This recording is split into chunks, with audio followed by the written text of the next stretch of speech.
The Northern Territory government's plan to accommodate a doubling of the city's population within 50 years by allowing new high-rise developments throughout the city is causing controversy.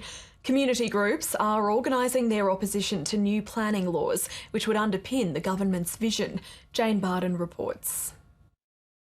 Seamstress Catherine McAlpin has lived on the edge of Darwin's Botanic Gardens for 16 years. It's been a very peaceful, beautiful, low-rise suburb, and that is why we all purchased here.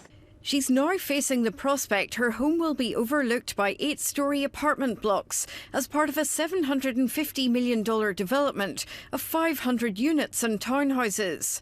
Developer Michael McCrillis has applied to rezone the community purpose land for the high-density Parklands development.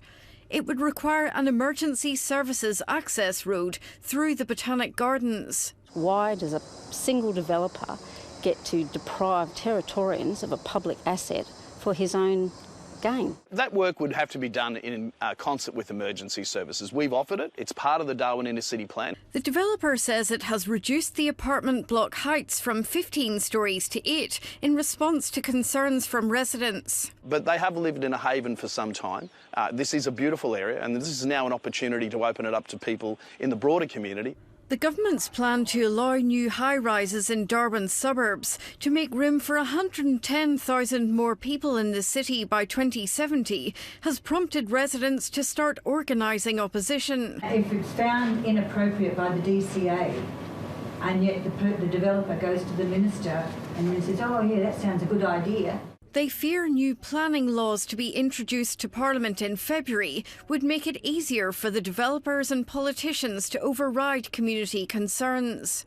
We shouldn't be signing a blank cheque because people are finding it hard to get development approved. People just feel fed up. What is the point complaining? What is the point in saying anything when a minister can just override it? The Planning Department says the community's concerns are unfounded.